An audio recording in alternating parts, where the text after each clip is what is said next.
Are from, right? So remember we talked about how most of these dudes was under the jurisdiction of the the guy they called the Imam of Berlin. Yes. And Tsar also, when you just look at it phonetically, this is where we get the term Caesar from. See what I'm saying? Like Caesar, again, Holy Roman. That's how you know that the Russian Empire was down with that in terms of them using the term Tsar.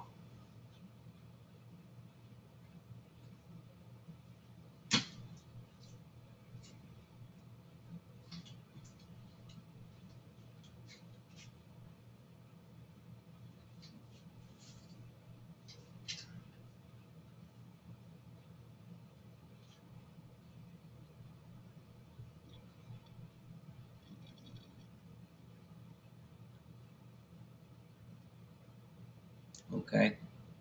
Let me get this.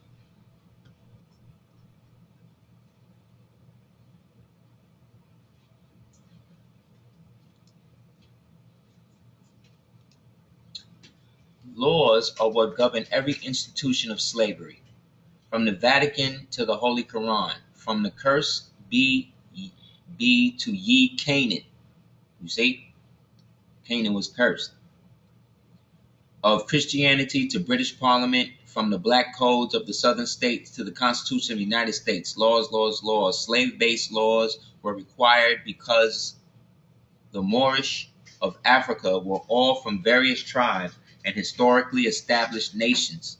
Decrees of laws from any nation to enslave another nation, because the enslavement is a violent shaking of the ancestral tree to the family of nations, right? They were not monkey-minded heathens following the yell of Tarzan. It was the laws that were used to remove the 2/5 from the Moorish, which had sustained them as members of the human family. 1/5 was their denationalization.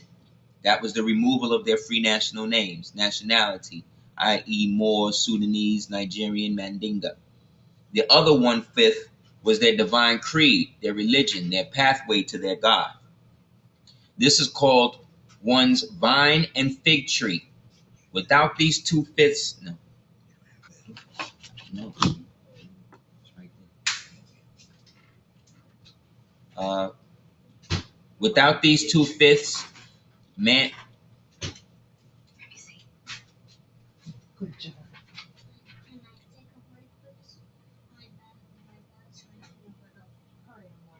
Without these 2/5, man is reduced from civilized to beast, a man-made man. Right?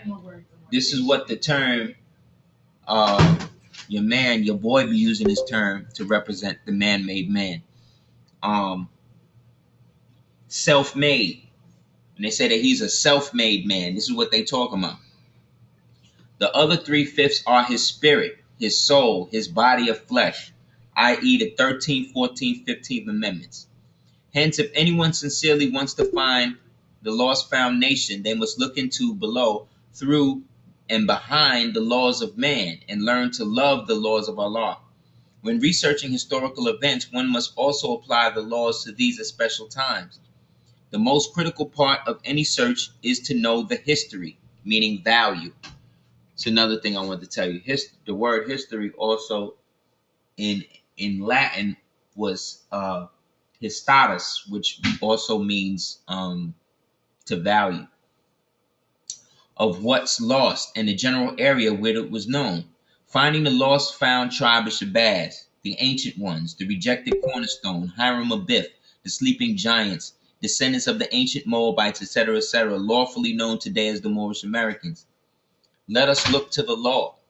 Those that have suffered failures and disappointments resulting from searching for Negro colored books or black journals written by authors wearing slave shaded glasses will be happier to develop their eyes of the law. So-called black history and African cultural historical studies are timely and have their place in the evolution of consciousness. But if the sincere is an honest search for where the heart and future of Africa rest, they must learn, they must learn the law. All the black history spurned in America will not reveal the free national name, the true identity of the African Moorish enslaved in the United States. It's okay, honey. Go inside. Stop whining no more. It's all right.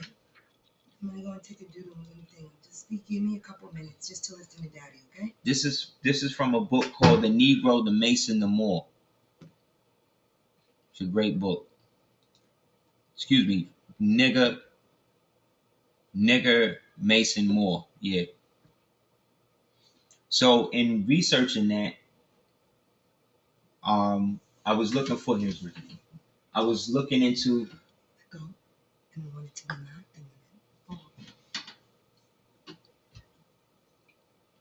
I was looking into my family history, right?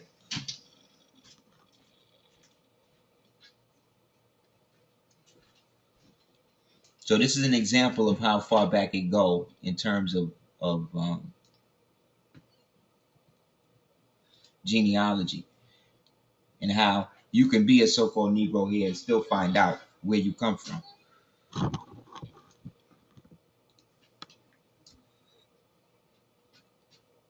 So my family's name on my father's side, my mother's maiden name was Wilson. So the Wilsons were Charatagis, right? They were Charatagi, Blackfoot, Tar Heel, Wabanaki, Washington, some Seminole, right? That was the Wilson on my mother's side. On my father's side, though, that was Rogers. So Rogers is going back. For instance, look,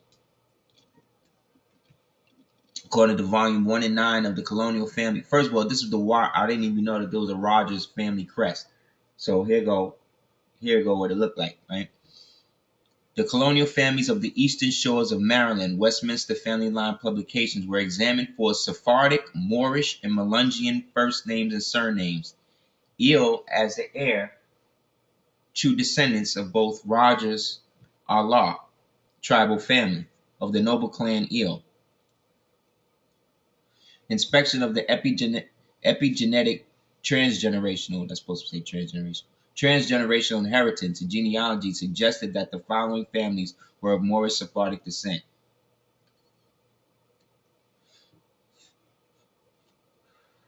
Rogers comes from Rajas. Rogers comes from Rajas, right? Raja. Raja is a Moorish patronymic surname of English origin, deriving from and given from the given name Roger. Roger, commonly used by Franciscan Moors of Gaul, called then Norman or Normans, meaning son of Roger, right? Variants include Rogers, Rotgers, Rothgire, Rutger, Raja, meaning sun god, Ra, and Jah, meaning Jehovah. Most genealogists believe that Rogers derived from the pre-7th century Moorish Saxon Teutonic name Hrothgar, which means fame and spear, right? Like Rutgers University, exactly. Hrothgar, which means fame and spirit. He's in the bathroom.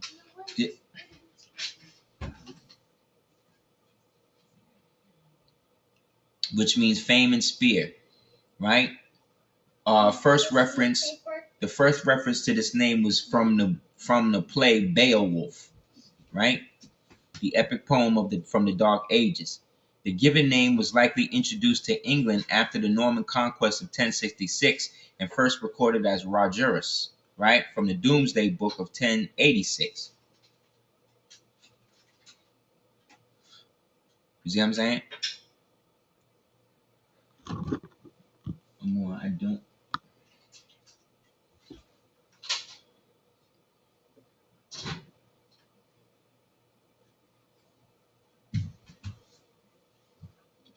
The surname is found commonly throughout Britain, Ireland, often spelled with a D, right? Particularly in the southwestern and western Albion, right? Scotia. In Irish, it means son of the Red King. We know who the Red Kings were, right? Red King means Red King meant those under the red flag of the Moors in the Old Dominions. They were also called Red Shields, which became Rothschild, which became Rothschild. So that's an example of how a so-called modern name, right, that we consider as English or quote unquote slave name is still connected to the kingdom.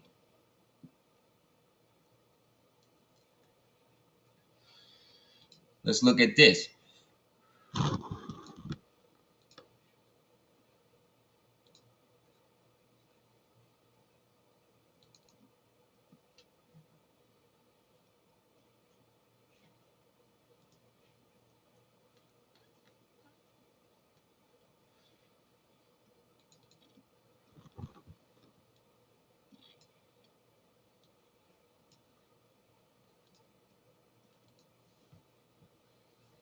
In the center, right here, this is the last emperor of Morocco, the last Moor, as we can say, phenotypical Moor to rule Morocco.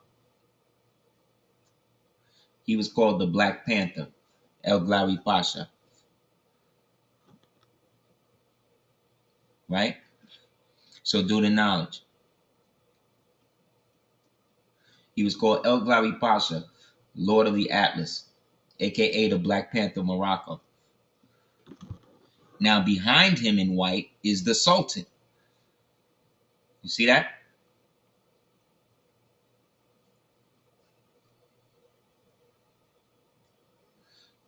Abdul Hafid, right? Who was the Sultan of Morocco. So we had the Emperor of Morocco on one hand, and then we had the Sultan, right? In that, the British chief in the right next to him was there to train the army for them. This was the British ambassador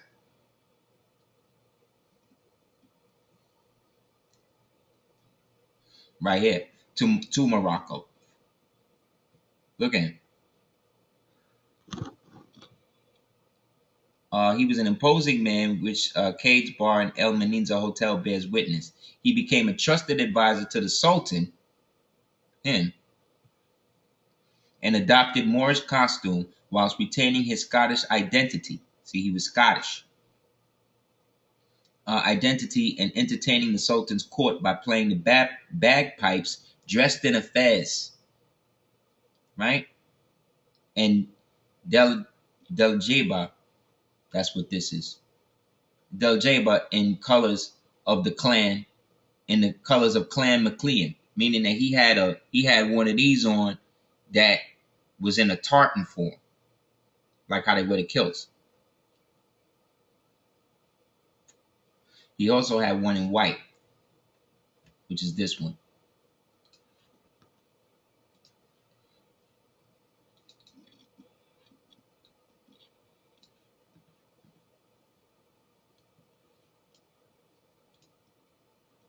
See?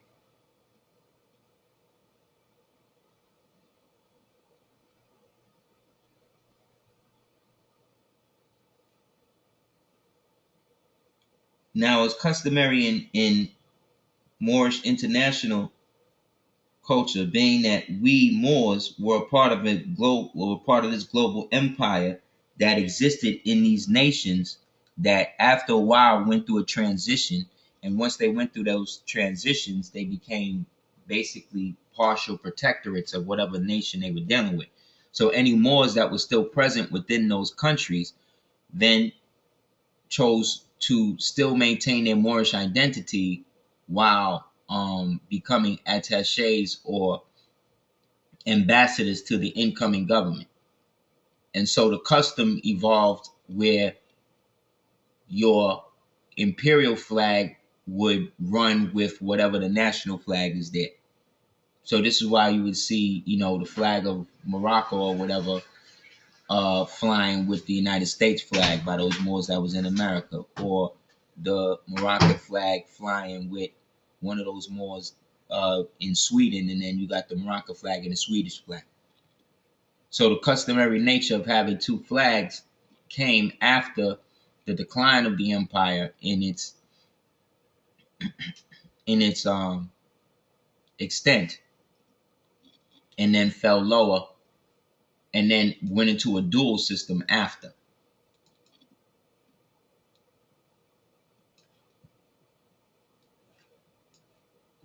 Found this on Facebook one time, and this kind of summed it up too.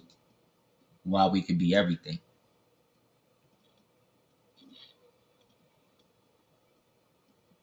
See what I'm saying? Like, this is the state that most black people in America exist in perpetually. Because they're American, but they're trying to assimilate and fit into the United States, which again, as an independent city state, has its own rule and structure. So by becoming citizens of the United States, they basically are seen as abandoning their government. So wherever you was when the empire basically fractured into, where it was or where it tended to be, that's where you were at that time. So if you were in, for instance,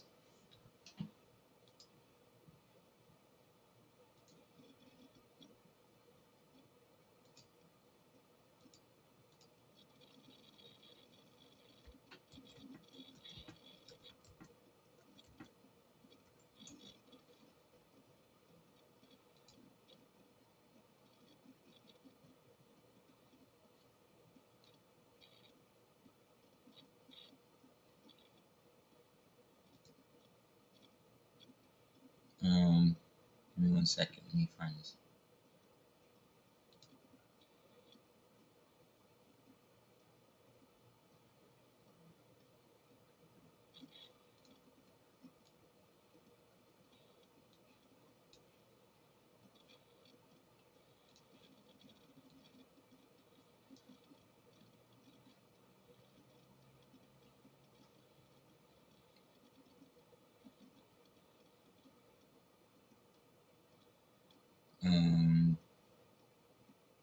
Okay, we got that one.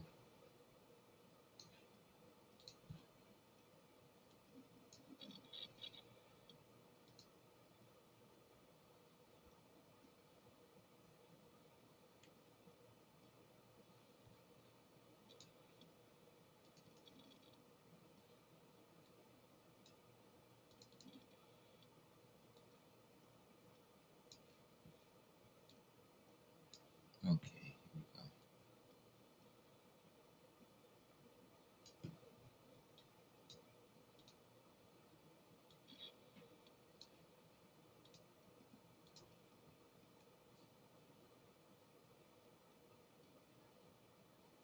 You notice something? You see, right?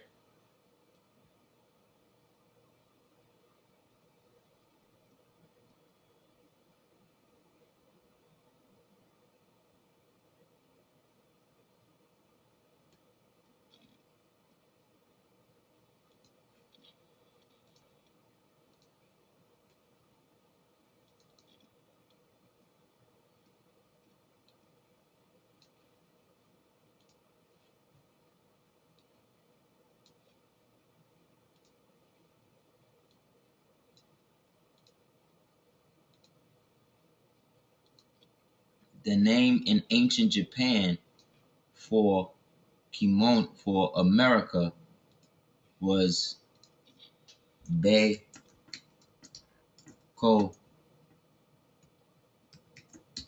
Beikoku.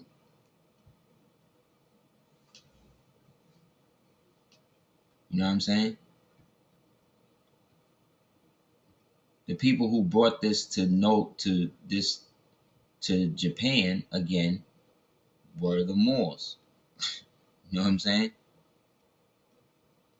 because the people who were known to wear this type of garb were the samurai, right? Who were Moors.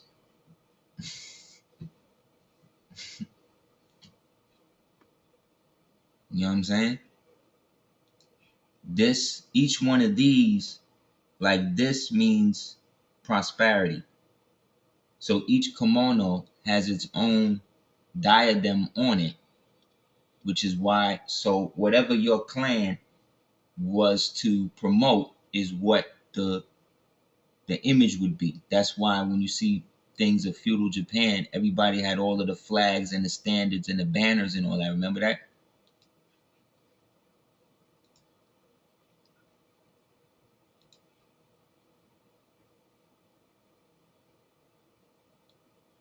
So again, that's showing you how even in Japan, even in India and all these different places that they was rocking these things at, you see what I'm saying?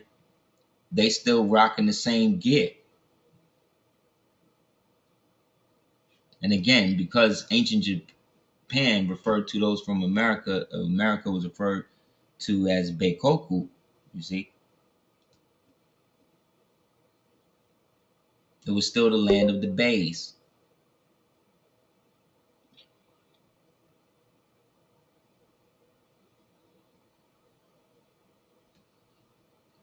Koku means land of. You see what I'm saying?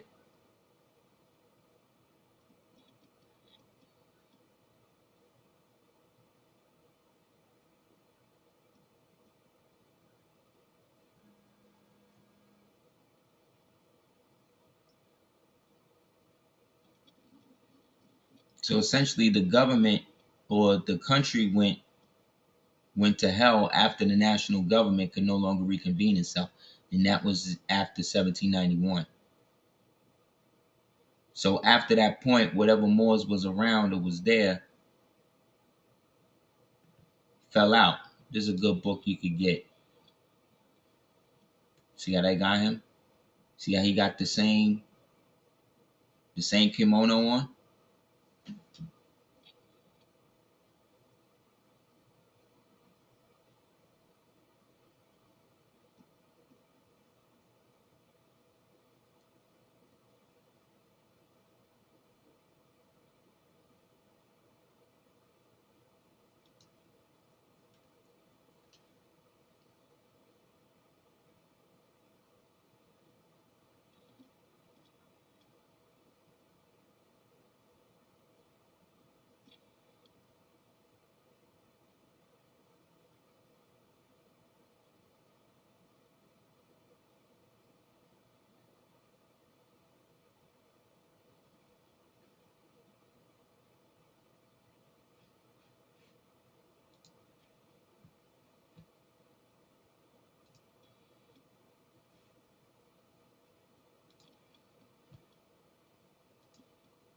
Mm,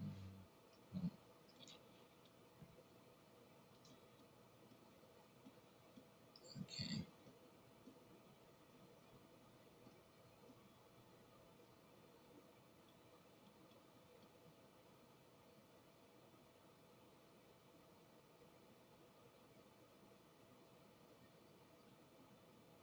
Mm.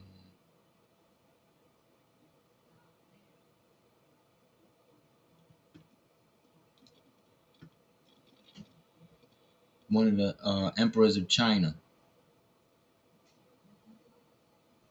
See the red and the green?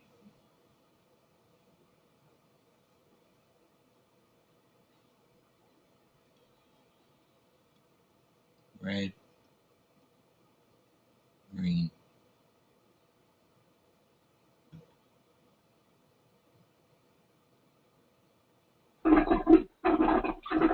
See him? Okay.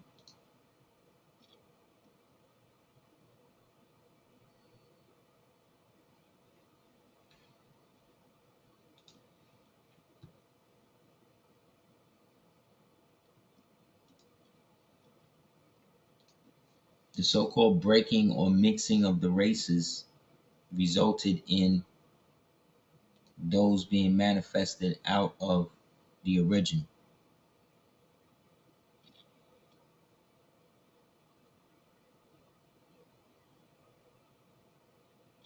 These are examples of essentially most of the races that exist on the planet today. They all come out of one of these three, one of these four.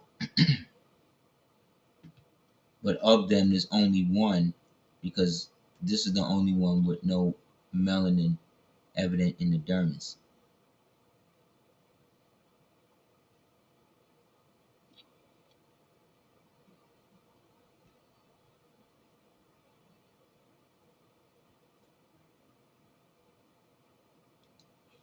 So, because law is the fundamental aspect of what destroyed America, laws had to be created to bring Moors into compliance with whatever the physical um, pseudo laws or societies were being turned into. So, right before there was a colonial period, there was in order for there to be a colonial period, there had to be a time when the people who, I mean, think about it. These lighter skinned Moors or whatever color they was, they didn't necessarily build everything specifically on color when they was running everything. They were dealing with a political instability amongst each other. The whole Muslim or um, Moorish or whatever identity they were dealing with was still just a, put like this,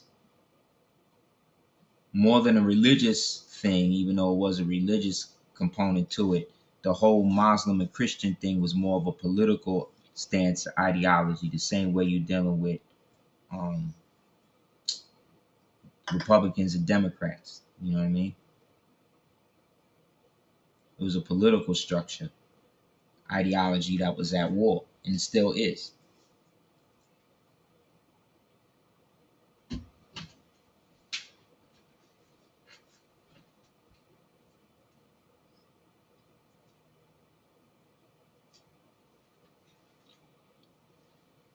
create a whole society predicated on suffering. You see what I'm saying? But suffer means to vote. That's why they want you to vote in a democracy. They want you to vote for your own oppression. You understand? So, for example, this is a image of what they refer to as one of the ancient emblems of America. So, yeah. So you see the boundary between the middle, which is called the what?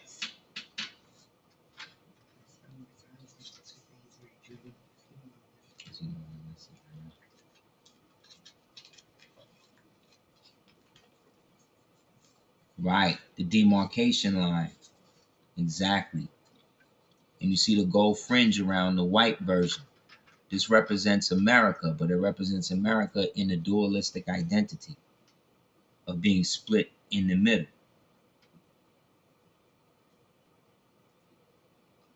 But that middle is split by a river. Now, as much as everybody wants to, like when we was doing the knowledge to like the historical aspect of us, let's say over in that part of the planet, they always talk about the Hebrews, the Hebrews, the Hebrews, and how great the Hebrews and all these people are. But when you look at things that happen historically, as well as using aspects of the Bible as a history book, then you would also read about the fact that it was the Hebrews that brought down Egypt and Canaan. It was the Hebrews that put the curse on Canaan.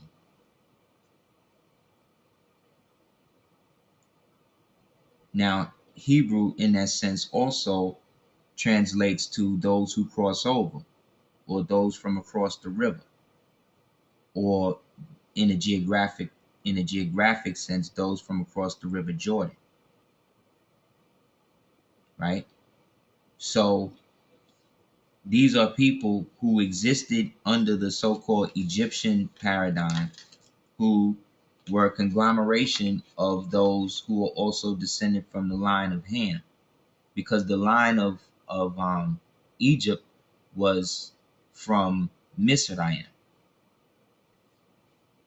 That's why they have an order that all of these muckety mucks aspire to be a part of, called the ancient order of Memphis, the ancient order of the right of Memphis and Mizraim.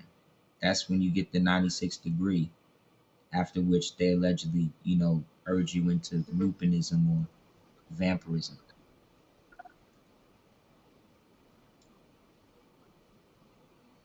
With all of that being said,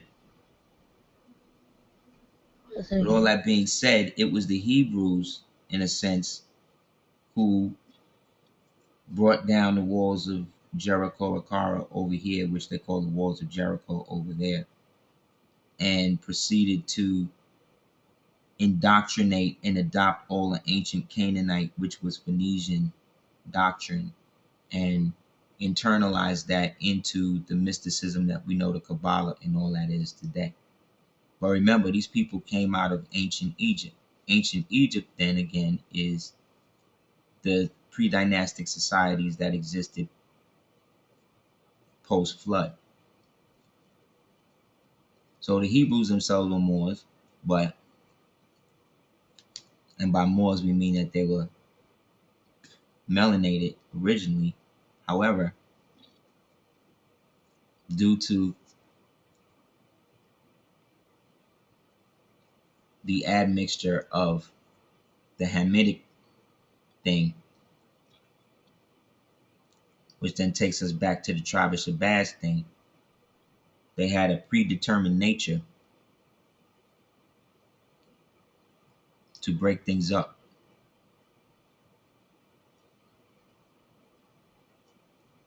The actual Hebrew Kabbalah and all of that stuff that they're actually using technically is most of the mysticism that most of the Western Freemasonic guilds and magical societies are using against the world today.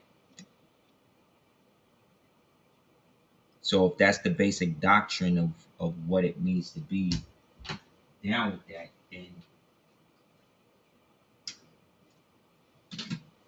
that's the basic doctrine of what that means to be down with that, then you're putting yourself again in a somewhat inferior position dealing with that in that context, which is why the Moor thing was so coveted once it came out in the modern context of the Moorish Science Temple of America. The same. I'm so sorry. I felt so bad. I just touched it and realized why it's really cold. I felt so bad.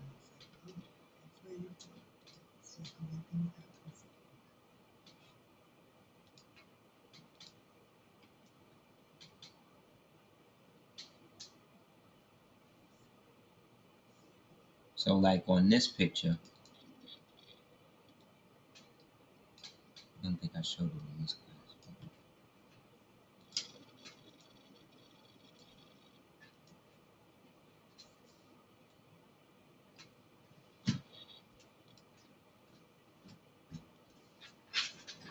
These were fabulous. Finish them all. Okay? I know.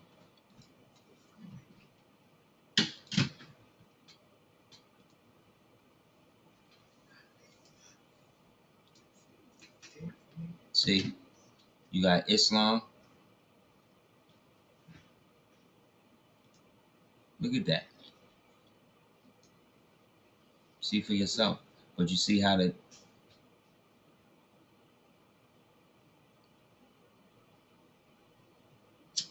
like everybody is using your stuff because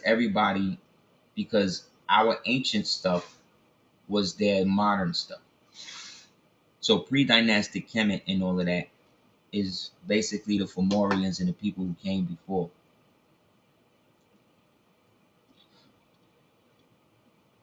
Pre and post Noah.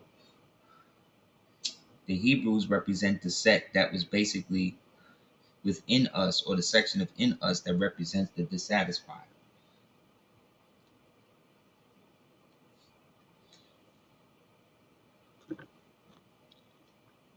But when you look again, you see the Bible is used with the three swords, blind justice. And right here, you see, right? I think I gotta blow up. Some more drinking the wine of the white one.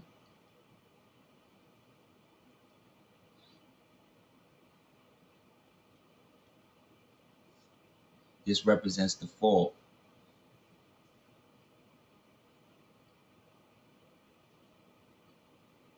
Right. Because then after that, all of the righteous women are bound, turned into sheep. The temples or the tents. Tents also represent tenants. Tenants are holy instructions. The tenants were given in the tents, right? Usually amongst the 10 to the 12 elders, out of which the fascia was raised, and then everybody basically got put in the hive, or had to become drones of the hive, while we are now buried under the three pillars of Jubilah, Jubilo, and Jubilant, creating the cowardly lion of Judah, who is now waiting for the time in which to resurrect itself.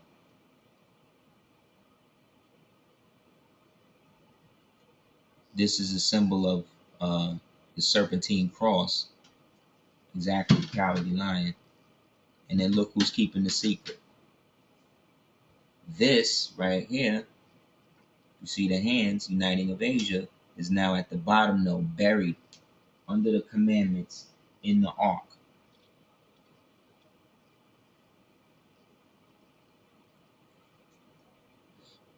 Right?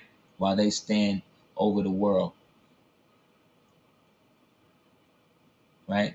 Under the acacia leaf, under the dead Hiram, with the red flag, now as a death veil. With us in the urn, in the tomb of the unknown soldier.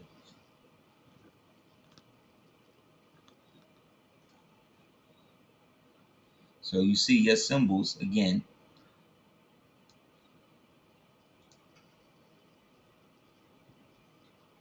Right? Flip though.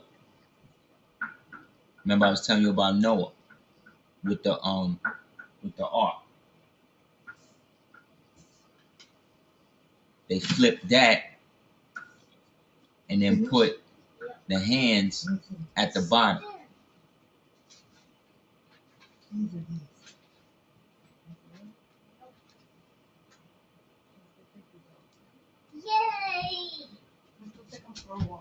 This is the Grand United Order of the Oddfellows. This is. I want to take them downstairs and just go for a walk. Just right downstairs? Yes. You don't want to walk them out the building? You see what I'm saying? Ain't this the same ark that they had in Indiana Jones?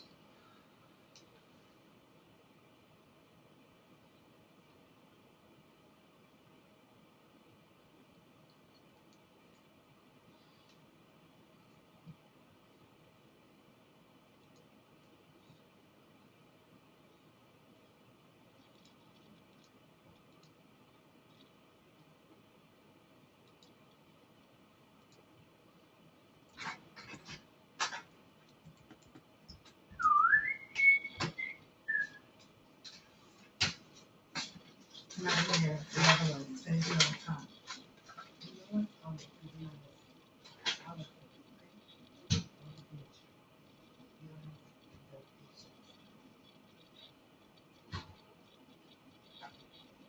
Exactly.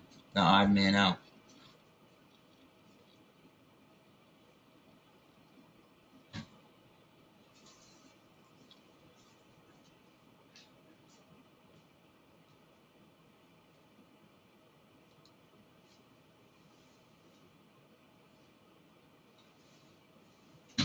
Okay, peep this.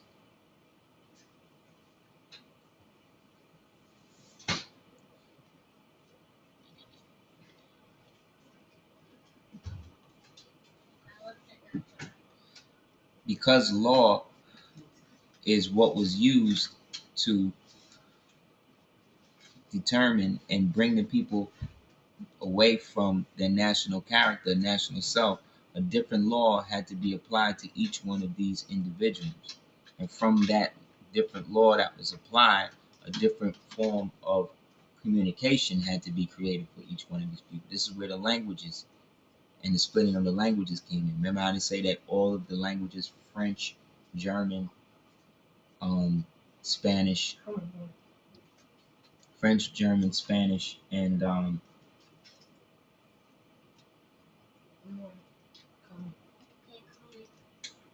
that means now or more.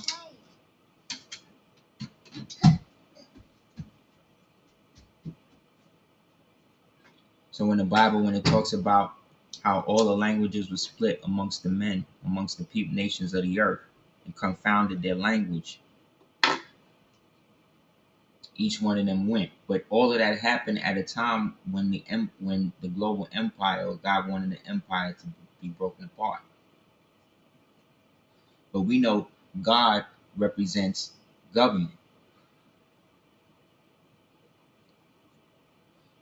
So what I'm starting to see is that when we talk about the Almoroccan Empire, we're talking about the contingent empire that existed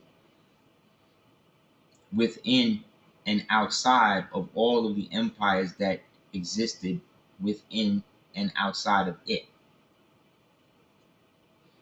So that one black guy that you see amongst all the white people in the European movie represents the element of the empire that existed in that place at that time.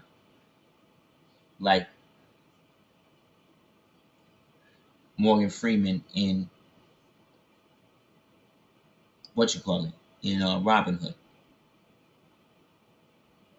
So colorable law, as we understand, was in a sense manifested by the first Sultan of Islam, who again was Hammurabi Bey,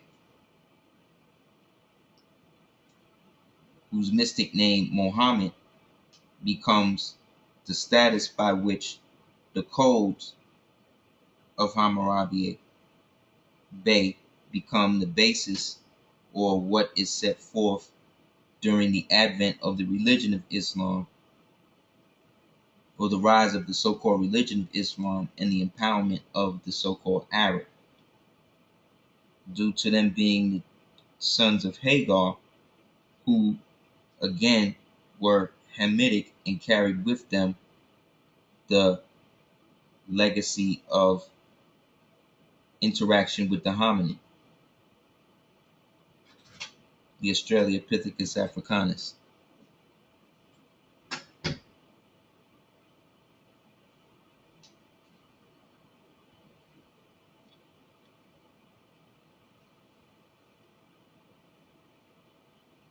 You know what I'm saying? So each one of these, an element, came after the dissolution of the super ancient empire that went all the way back to the pre-dynastic periods or post-flood periods that recoalesced themselves and became that later. Like we built on the fact that we as Muslims, the fact that we use the crescent, you know, the star and the crescent symbol itself is very ancient, dating back to the earliest Sumerian civilization. See? So the Sumerians were the high priests or the high Moors of that period, which again represented pre-dynastic or pre-dynastic type kingdom or realm, whose was a satellite of the region that they referred to as Amor, which is over here. So most Sunni Islamic scholars, them type of people, they don't even acknowledge this as the symbol of Islam, because they are practicing a bastardized version of that was in a sense created for them by members of their own race after they were civilized enough to understand the need to have a religious base to whatever conquest they had in mind. So essentially, it started with us controlling them and using them as foot soldiers to move us up into position in places we wanted to go. But then after a while, due to the infighting amongst us, they began to move up and then instituted a slavery system within their own system that allowed them to enslave the people who brought them up, namely people like us. And then the religion, because we was using their version of Islam, you see what I'm saying? That's why the Shiites or the Shias was like, nah, we're not dealing with that. And so it became the eternal war between them. That would be this branch.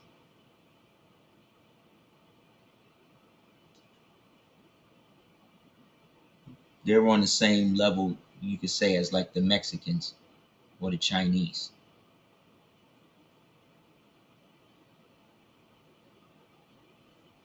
This is where we get the fairer ones, the Javaros.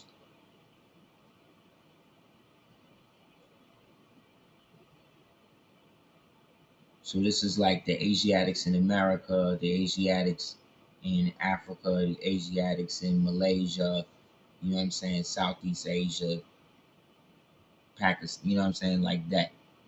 Excuse me, Cambodia, that those type of Asiatics. This is like the Mexican, um, Chinese, um,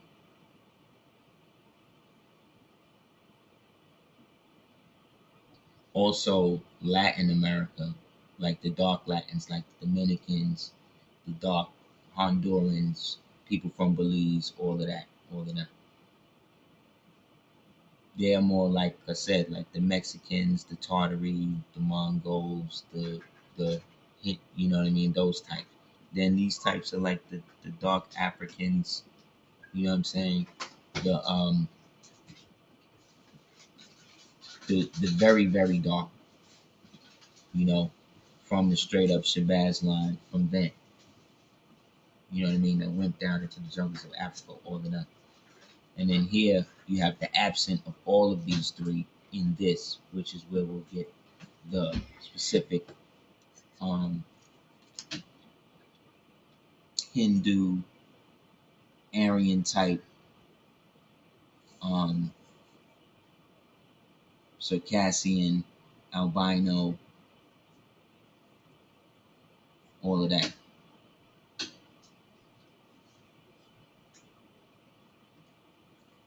That's why they gave them the horns.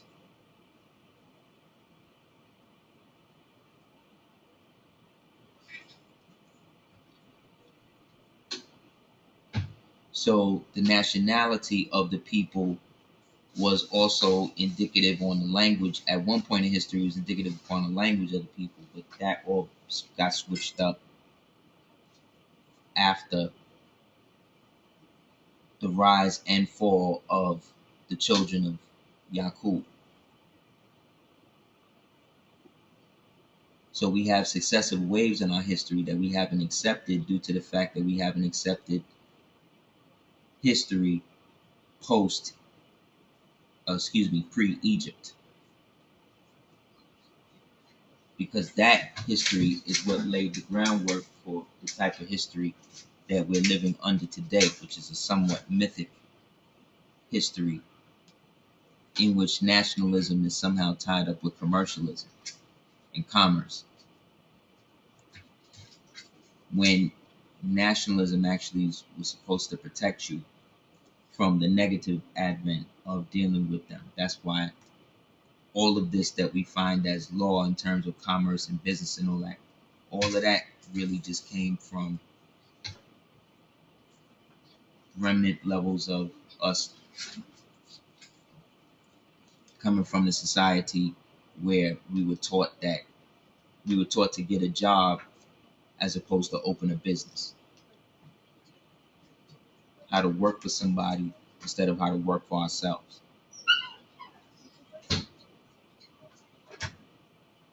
Because in a democracy, everybody's feelings is put above the individual. However, the only way around that is to deal then in capitalism, where the individual rights is then put against the other individual's rights. But to deal solely in capitalism means you're not dealing with any nationality.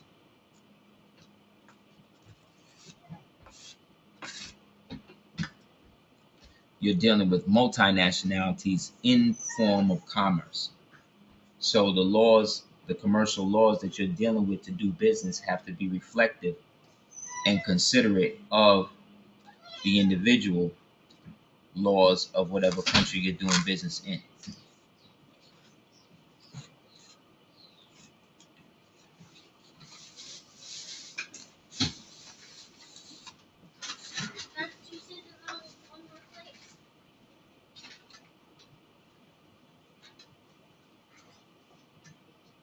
Yeah, pretty much.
So the G that's corresponding to in our cipher, in I self law and master, the G is this, and compass and square is what's over the letter L.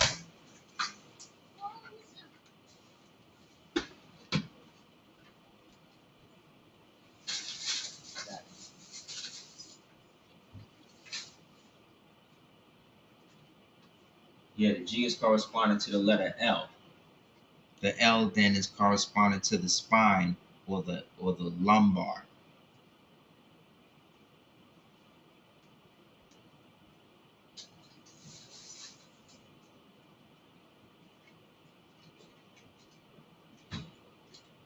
The spine is then symbolic to the snake, which is the serpent that we see in this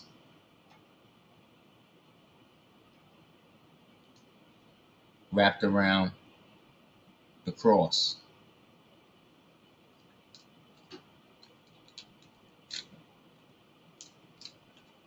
Everybody get it?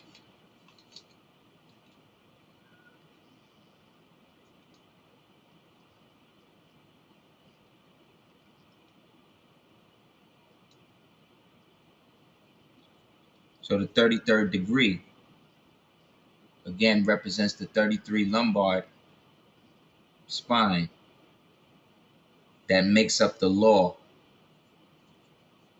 or what lays down the law in the temple, which is the body.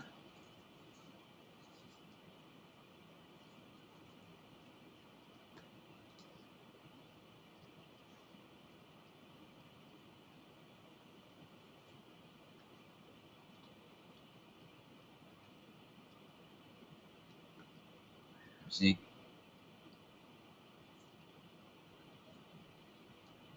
that's what the crown represents in this image. The sword is held above the lower region, the lower realm. But the lower realm that it also the sword is being held over is the crescent. This also is a crescent.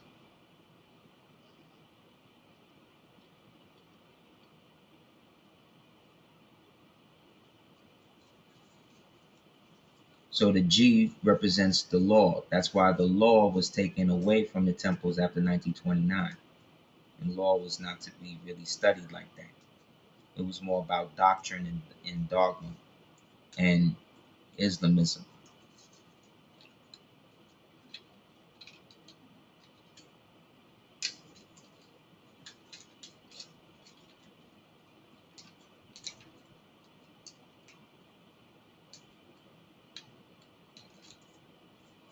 So, like I said, the crescent and the star itself, or the G itself, which is why we get the G when we get the name correction through the Social Security.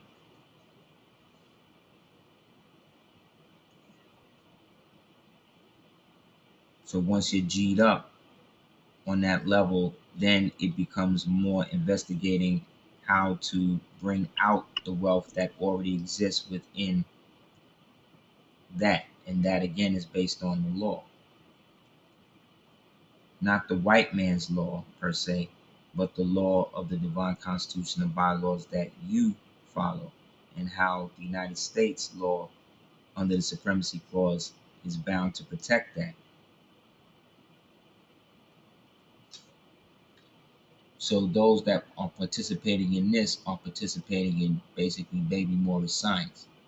But because Morris science was officially coined as that within a certain time, they want to make it seem like you as a Moor don't exist before that period. Or the Moors that existed before that period have nothing to do with you now, that you are somehow trying to emulate something that you were not a part of. Yet and still they do everything that they could do to get you to give up your nationality to be a part of them through naturalization into the United States. The federal protectorate that was given limited jurisdiction over the international European citizens that was being transferred into denizen or alien citizenship.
Like, this is a fez, but this is the same type of headgear that the Assyrians was, that the Sumerians was wearing. But this is the same headgear that you see the Seminoles wearing.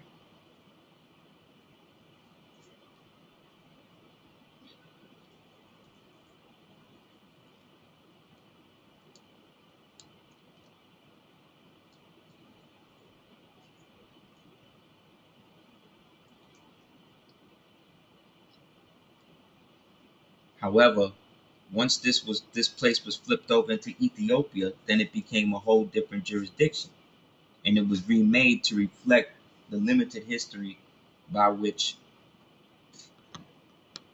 they were given. And it was also used to deter the nationalistic aspect of the Moors in Jamaica to unify and get together based upon what they were supposed to do.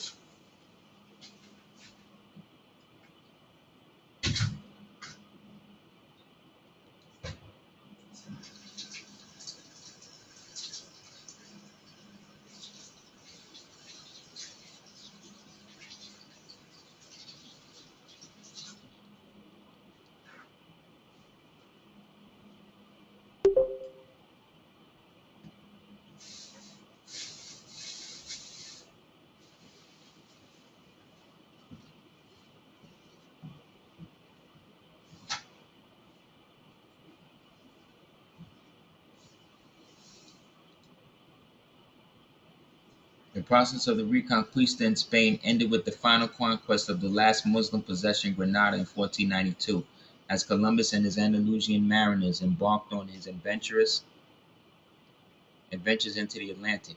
While Christian demands for religious homogeneity led to a forceful conversion or exile of the Muslim population from Spain, the natives in the West Indies perished in millions due to the disease and cruelties and more atrocious, unnatural than any recorded on tortures of savage barbarians. So-called Negro slaves brought from Spain's houses of Muslim captives. You see that? To work in the mines and in the production of sugar died as rapidly as the Indians.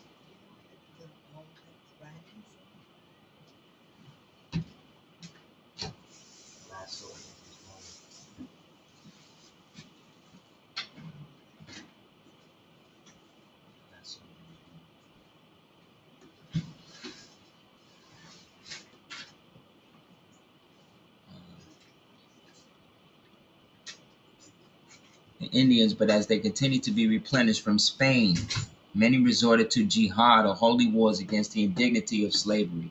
A common resistance to the slave system, and one which was perhaps the most vexing to owners, was the flight from servitude to establish their own communities based on their tradition and culture in inhospitable, inaccessible areas. They became cimarrones or maroons or maroon communities, also known as Quinoblos in Brazil, became a common figure in the New World plantation economy. Maranage, initiated by Spanish Maroons, meaning Moors, became the nucleus of Maroon society in Jamaica under the British. The Maroon societies in the New World plantation economy as well as documented. The history of the Maroons constitutes an important aspect of the historical study of Jamaica, particularly because of the British recognition of their societies as separate entities beyond the jurisdiction of the British colonial government, and their continuance into the present. However, there's much misinformation and misrepresentation regarding to the Jamaican Maroons. The Islamic heritage of the Maroons has not been studied, despite all the indications that Negroes brought directly to the West Indies from Spain were of Moorish background and who were believed to be by the Spanish government facilitating the marronage. Right? Evidently, many African slaves who subsequently joined the Spanish Maroons also professed the Islamic faith as they were in the western sub-Saharan regions of Africa, which saw the rapid spread of Islam from early 10th to 11th centuries. And between the 10th and 18th century, a succession of Sudanite kings, Ghana, Mali, Kanem, Songhay, Hausaland, and Dongaba, all of those were the Moorish dominions in Africa, was organized under the banner of Islam. The Mandinka, Fula, Susu, Ashanti, Hausa, and other nations. Present paper attempts to focus on the Islamic heritage of the Maroons and examines the political social structure of the Islamic perspective. So the empire over there was Ghana, Mali, Kanem, Songhay, Hausaland, and Dongaba. Yeah, Dagomba. And then it was also the Mandinka, the Fula, which is the Fulani, the Susu, and the Ashanti.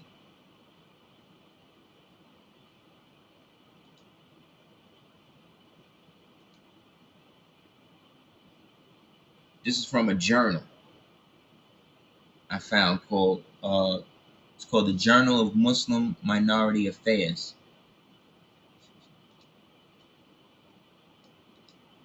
Journal of Muslim Minority Affairs, Volume 19.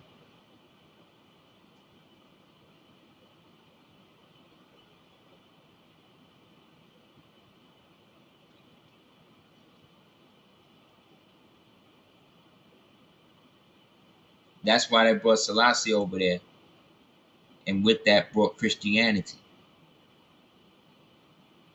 Because of the Maroons, who again got their own culture, their own society, they got a red flag, right? They got their own king.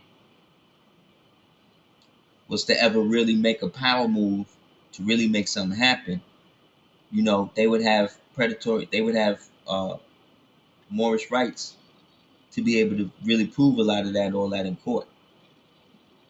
Shut a lot of shit down. That's why they brought the roster thing in there to kind of like flip that up. Even though it was a homogenous thing that was grown out of that, it was also grown. Leonard Howard used to build with the Maroons and shit.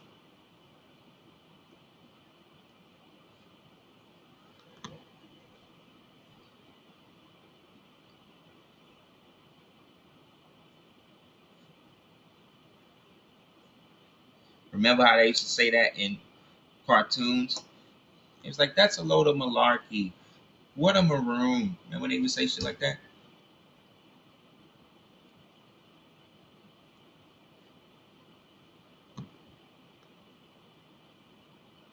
Exactly. Malarkey is another is how they would dumb down saying Mali's monarchy.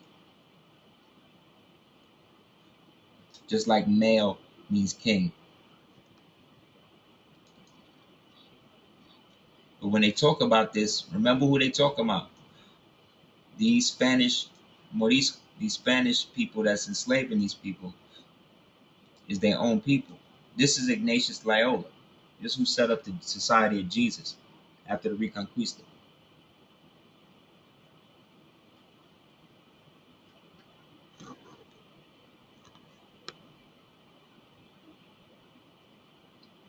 See how everybody else is white?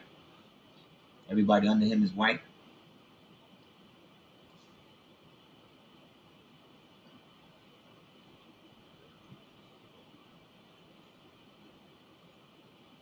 Yes, Uncle Ruckus, who was another version of Yakub. Another version of Yakub in the comic books was a character called the Leader. Another version of Yakub was Boss Hogg in Dukes of Hazzard. They made us love the Confederate flag with the General Lee. I had a toy version of the car. I love that joint. And yeah, you know, it's still our flag and all of that other stuff when you know the history and all that. But for most people, they don't know none of that.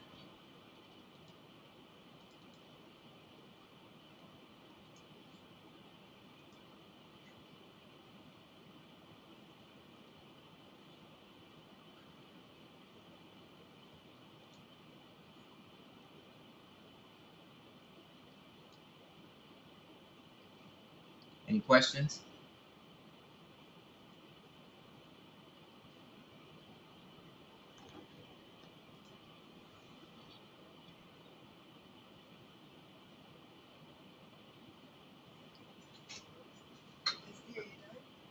Closing that. Closing that.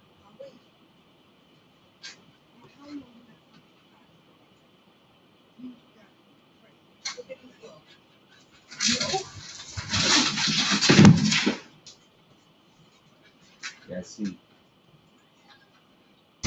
Mad dirty.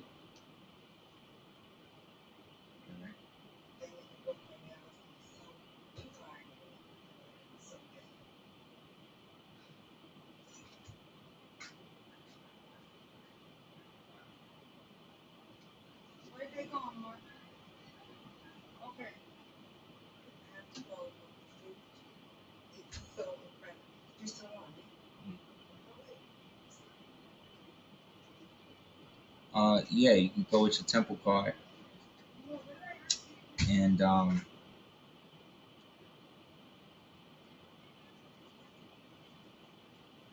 with your temple card and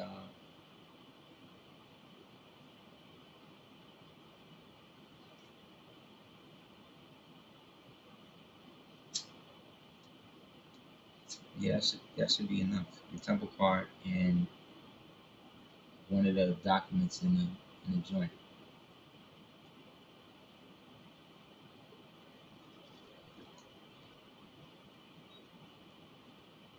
Anybody else?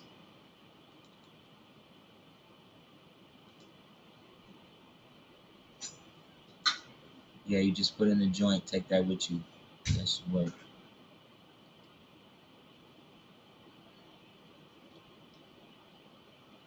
Periodically in waves. Another wave goes out tomorrow. I think yours is in there.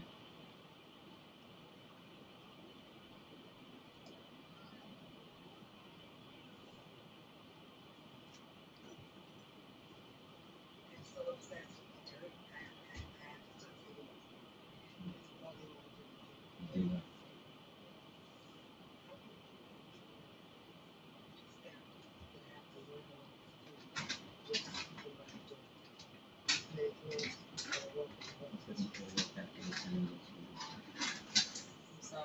Take a full walk after this. Come back and do the beach. Or vice versa.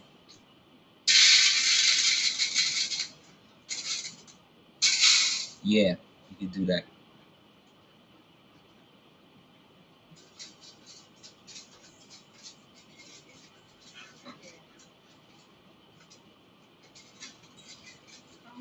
Because they were broken and made small, so liberty had to be taken to take their place. This is Angelina Jolie and the Black Baby, or Madonna and the Black Baby. This is what the symbol of that is. It's the emblem of America. Us falling asleep or being minors, going over the edge, and being ruled over, being a Negro. All right?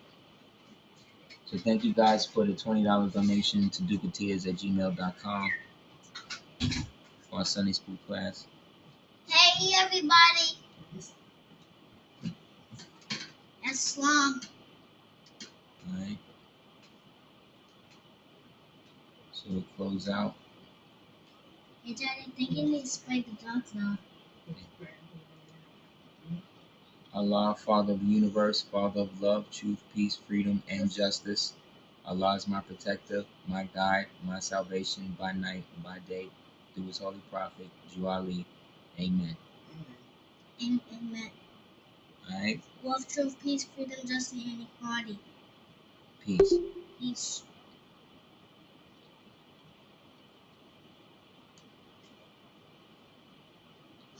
What's this place for more? Peace and more peace, man. We can say that to you. Yay! Can I have an autograph, please?